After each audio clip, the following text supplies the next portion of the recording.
श्री स्वामी समर्थ महाराज की जय. अवधूत चिंतन श्री गुरुदेव दत्त. श्री स्वामी समर्थ श्री गुरुचरित्र अध्याय 14. श्री गणेशाय नमः. नामधारक शिष्य देखा विनविसे दासी कौतुका प्रश्न करी अति विशेखा एक चित्ते परियसा जय जय आजी योगीश्वरा सिद्धमूर्ती ज्ञान सागरा. पुढील चरित्र विस्तारा ज्ञान होय आमासी उदरवेतेच्या ब्राह्मणासी प्रसन्न झाले कृपेसी. पुढे कथा वर्तली कैसी विस्तारावे आमाप्रती. ऐकून शिष्याचे वचन संतोष करी सिद्धा आपण गुरुचरित्र कामदेवनो जाण सांगता झाला विस्तारे. ऐक शिष्या शिकामणी भिक्षा केली ज्याचे भुवनी तयावरी संतोषणी प्रसन्न झाले परियसा तया सायन देव द्विजासी. श्री गुरु बोलती संतोषी भक्त होरे वंशवंशी माझी प्रीती तुझवरी.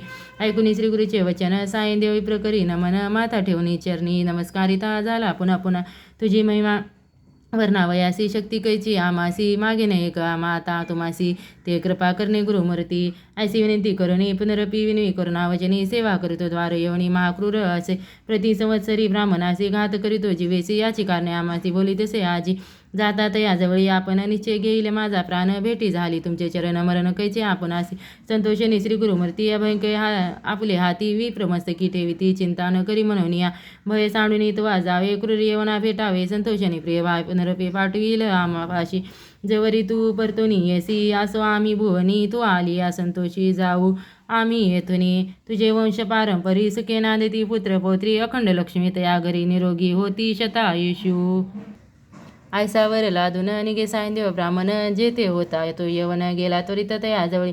कालांत कैयम जैसा यवन दृष्ट परियसा ब्राह्मणा ते पाहता कैसा ज्वालारूप होता झाला विमुख हो निग्रहात गेला यवन कोपत विप्र झाला भयचकित मनी. श्री गुरुसी ध्यातचे कोप आली या ओळंबयासी केवी स्पर्शे अग्निसी. श्री गुरु कृपा होय ज्यासी काय करील क्रूर दृष्ट गरुडाची आपिलियासी सर्पतो कवनी परिग्रासी तैसे तया ब्राह्मणासी असे कृपा श्री गुरुची. काय एखादी सिंहासी ऐरावत केवी ग्रासी. श्री गुरु कृपा होय ज्यासी कळीकाळाचे भय नाही ज्याचे हृदय श्री गुरु स्मरण त्याची कैसे भय दारुण काळ मृत्यून बाधे जाण अपमृत्यू काय करी. ज्यासी नाही मृत्यूचे भय त्यासी यवनासे तो काय. श्री गुरु कृपा होय ज्यासी यमाचे भय नाही ऐसे परितो यवन अंतपुरात जाऊन सुषुप्ती केले भ्रमित होऊन शरीर स्मरण त्यासी नाही. हृदय ज्वाळा होय त्यासी जागृत होनी फरियसी प्राणांतक वेतेसी कष्ट तसे तये वेळी स्मरण झाले तये वेळी. धावत गेला ब्राह्मणाजवळी लोळ तसे चरण कमळे म्हणे स्वामी तुची माझा. ऐसे पाजारी लेखवणी जावे त्वरित परतोनी वस्त्रे भूषणे देवनी निरोप देतो वेळी.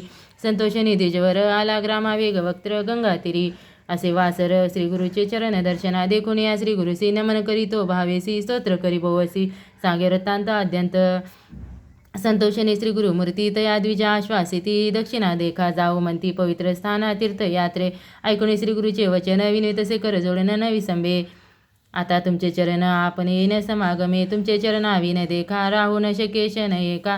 संसार सागर तारका तुझी देखा कृपा सिंधू भक्त चल तुझी ख्याती आम्हा सोडणे काय नीती सवे येऊ निश्चिती. म्हणून चरणी लागला येणे परी श्री गुरुसी विनय प्रभावेसी संतोषणी विनयसी देव.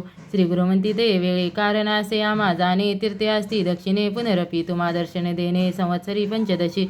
आम्ही तुमचे गावा समीपत वास करू हे निश्चित. कलत्रपुत्र इष्टभ्रात मिळवणी भेट तुम्ही आम्हा न करा चिंता असाल सुखे सकळ अरिष्टे गेली दुःखे. म्हणून हस्त ठेविती मस्तके भाक देती दये वेळी. समस्त शिष्या समेत श्री गुरु आले तीर्थे पाहत प्रख्यात असे वैजनाथ ते राहिले गुप्त रूपे. नामधारक विनवी सिद्धासी काय कारण गुप्त व्हावयासी होते शिष्य बहुवसी त्यासी कोठे ठेविले. इति श्री गुरुचरित्रामृते परमकथा कल्पत्रो सीनसते पाख्याने सिद्ध नामधारक संवाद क्रूर यवन शासनम सायन देववर प्रदानम नाम चतुर्दशोऽध्यायः. श्री गुरुदत्तात्रेय चरणार्पणमस्तु. श्री गुरुदेव दत्त. श्री स्वामी समर्थ.